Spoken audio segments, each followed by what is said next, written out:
there, welcome back to another video. If you are new here or you have been watching my videos for a very long time, I'm Lita and I make a lot of videos on the interwebs. I have a blog, I have a solo podcast, and I have this channel, and all I do is talk about anime. Last month I did a video talking about my comeback, as I have not done videos for a really long time. I forget how long actually now. Just saying that I'm going to be doing videos from time to time on the channel, that I miss talking about anime this way, honestly. I have had my blog for over 11 years now, and I love still blogging, I do, but I wanted another way to talk about anime, and so having the podcast has been a great thing. It is called Anime One at a Time. I've really been enjoying that, and as of this year I have been doing 2 podcasts per month. So if you're really interested, you can go watch that video, and there is a haul included in there of all the anime that I collected last year, because I have not done an anime haul in so long, so we're feeling a bit old over here. So after I did my comeback video, I kind of sat here thinking, what is the thing I want to talk about next? And honestly, what inspired me was from being on Instagram and all social media now, how people go about recommending anime. It is so quick and short, especially on Instagram. I watch these recommendation videos, and I'm not slamming anybody in how they recommend stuff or what they do in their videos, what they talk about, none of that. It's just my pure, honest opinion here on that it's so different how we present recommendations or how people make videos about anime now, and that it has to be so short and quick because of everybody saying that everyone has short, quick attention span these days. That's just due to the algorithm, and that we have so much, close ties to technology now, and how much it is more in our lives than how it was for me when I was in the 90s. I'm like a millennial girl, and so when I was looking through Instagram and that, and saw of all these videos being produced of anime recommendations, they're so short and quick, and it's like a flash in the pan, and a lot of them were just talking about all the new anime. Oh no. If you wanted to find like a recommendation video or someone talking about older anime, you gotta go to YouTube. That's great, there's plenty of those, but I just sit here and go, that's definitely still, I could never make content like that. Just a flash in the pan. I'm more of a go all in, make a full video like this, and want to talk about the anime that I want to talk about. Another inspiration was I watched a oldie anime YouTuber known as Glass Reflection. I've been following his stuff for a very long time, and there was a video he made a couple of months ago called The Anime That We Can't Watch Anymore, and it's him talking about how everything has changed so much, and how any of the older anime that we want to watch, a lot of it's not on licensing platforms due to a lot of anime who get licensed on Netflix, and that is instantly taken away. It's only there for a short time. And I thought that video was very valid in the points that he made. So I'm going to link that down below because I thought his viewpoint I agreed with and was interested, and spurred on the inspiration for this video. So I welcome you to a brand new YouTube series I'm going to start up.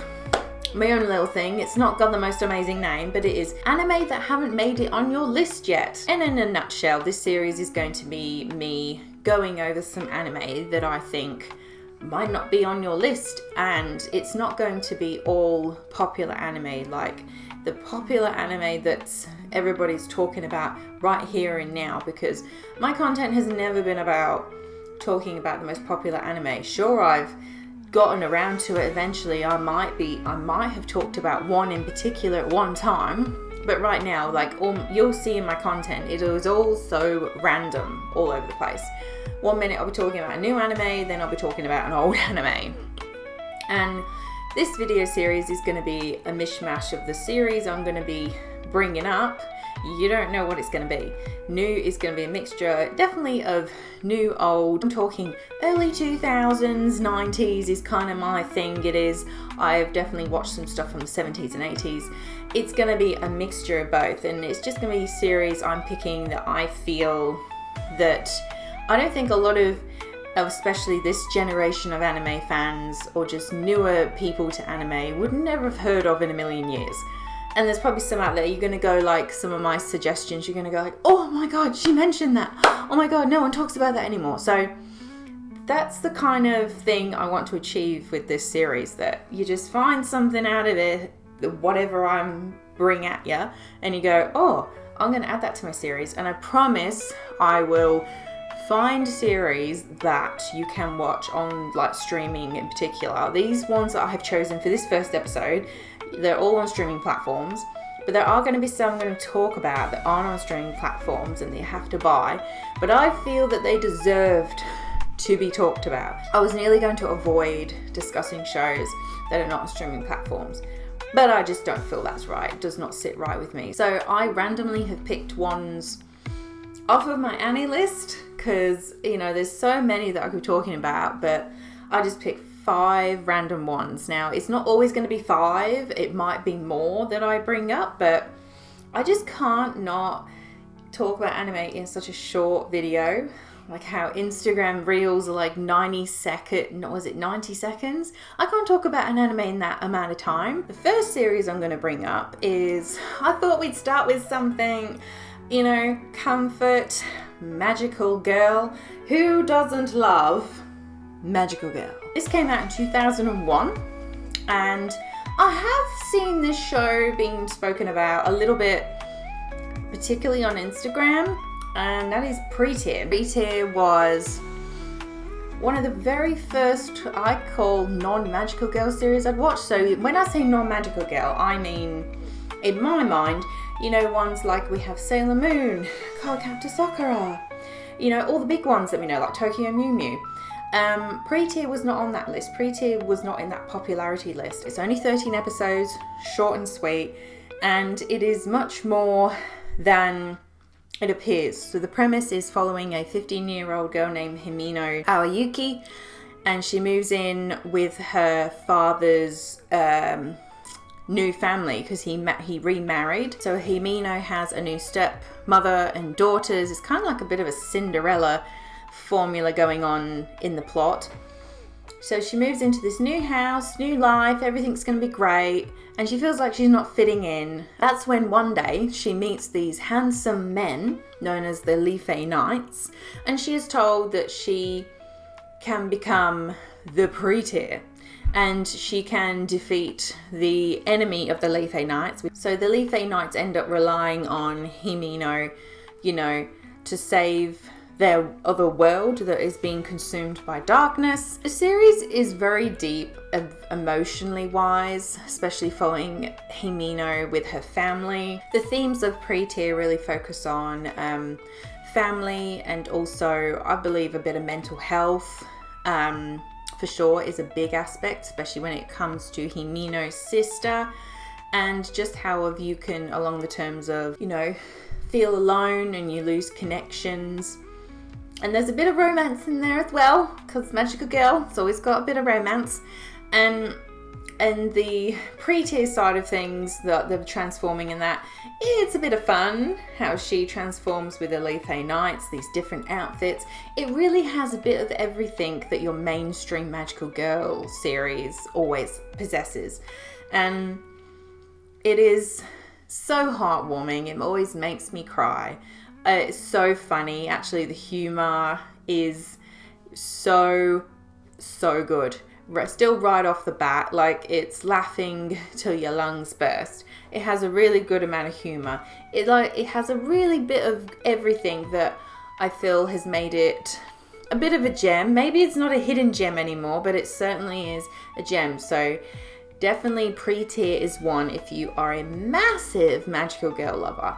For sure, especially if you've been looking for something that is not in the mainstream line of Magical Girl series. The next series I have for you, I watched out of my usual anime routine. I'm very much of watching creature comforts, aren't we all? But I was feeling in a space mood. This is a space anime, and I'm so surprised about this show. It is called The Planetes. So people may have heard of this, they may haven't, but there's only been a few that I know that have, and I picked up this show in my secondhand local anime shop, and I thought, we're going to give it a whirl. And this came out in 2003, and it's 26 episodes, and the premise of the story is focused in an alternate universe where we are following a bunch of characters on this massive space station colony, and they are known as debris haulers. They are picking up space debris throughout the entire, well, I won't say galaxy, but I'd say space terrain. Mostly debris haulers are getting space debris that would potentially cause any harm or an accident, or would add to the environmental side of things. And we follow a new recruit that starts in the debris section, and nicknamed the half section because debris section is known as the sort of lower end of the employment chain of where new recruit Tanabe starts. And she's so excited on her first day, and she walks in and everybody is like not that excited. The most that was not excited was going to be her senpai. His name is Hoshino, and he's just a bit full of attitude. He's been doing this job for a long time, doesn't want to babysit a newcomer, new recruit, and that's where the series starts off. Obviously, the series is so much more than that. It has actually an amazing anime. It has the whole package of following, like, all these different story elements following. There's a bit of terrorism aspect in there, following the aspect of having, when you're, you have high aspirations and dreams, and that it's not that easy to get there, and how we can become so self-absorbed in our own little world and we want to forget about shit. And also that love is not always easy. You have to make sacrifices. And then there is a big race, political side of things to the story that hangs in the back plot and then becomes much more present, I'd say, in the second half of the series. There is a very humane relation in this show. This is the perfect anime I would suggest to watch. Like, say if you're, a lot of people are a huge fan of Nana, the romance anime, which is very adult, adult orientated audience. And I would highly suggest watching that after you've watched Nana. This is something I've suggested to people, The Planetes. It's on the same level to me as Nana. I just really, really relate to the themes of what it's like being in your, mid-adult life, and I just feel like Planetes and Nana are one in the same.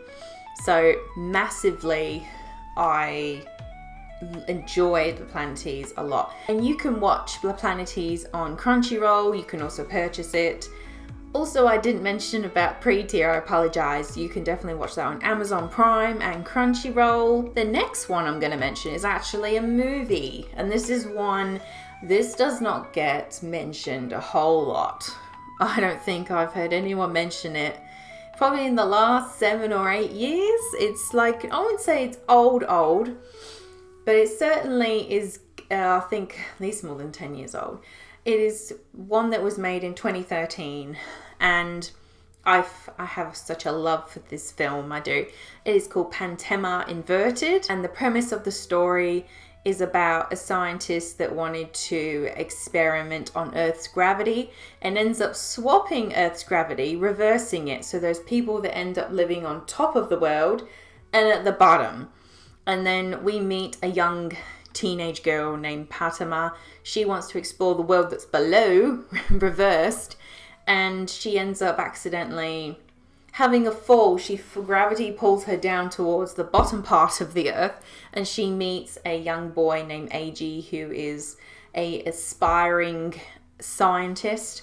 And both of them, when they meet each other, they make a very powerful connection, and they begin to uncover what has happened to this world? Why has it gotten this way? And it's this really fun little adventure. It really gives the vibes of Ghibli in a way. And Pantema, she is so cute. Her curiosity towards this world is so infectious, honestly.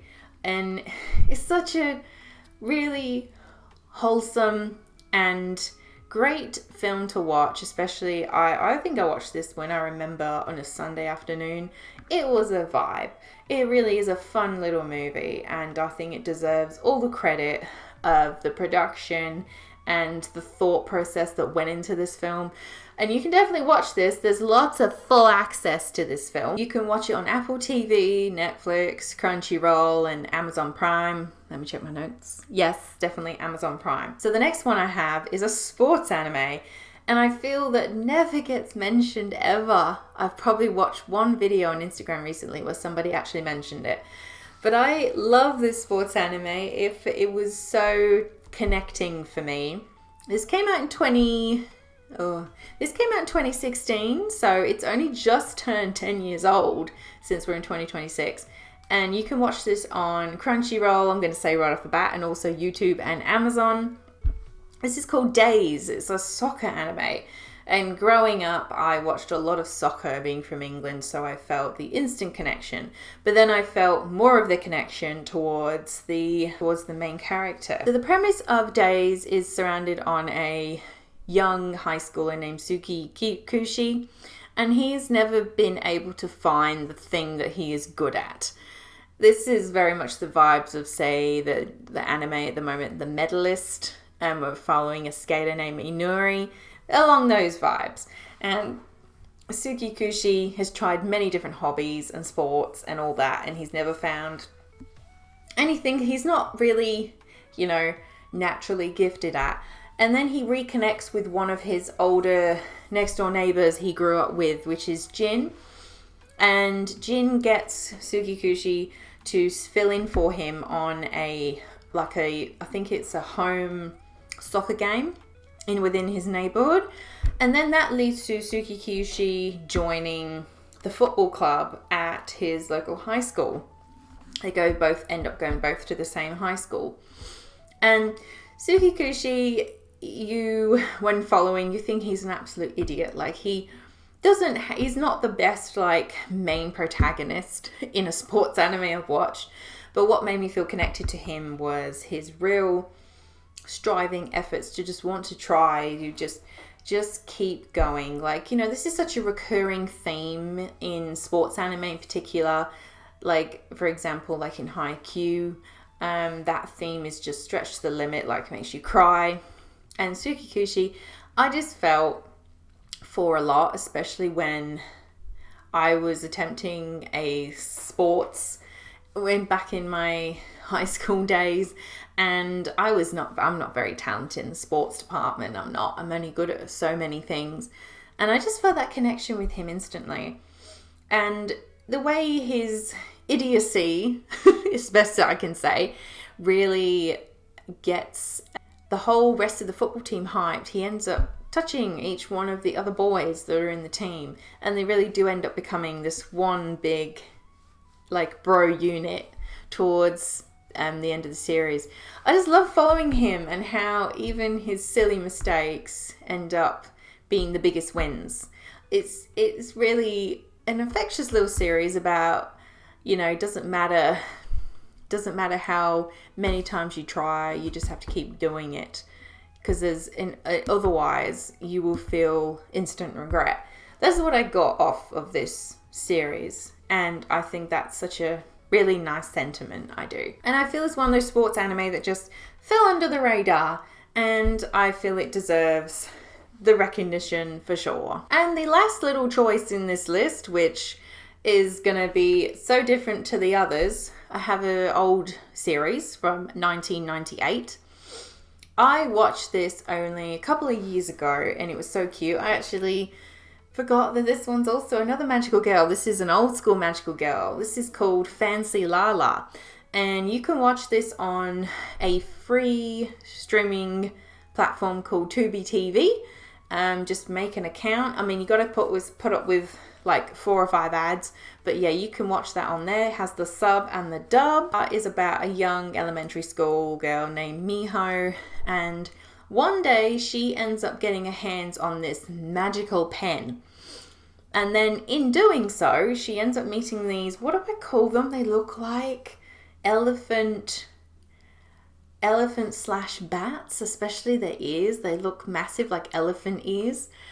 She meets these creatures, what to call them, and they give her the power to be able to transform into a 15-year-old. Now, I thought it was like a truly adult this series was about, but no, this is about just going into teenage years. So Miho, I think, is around 7 or 8 years old, and then she's able to transform into a 15-year-old.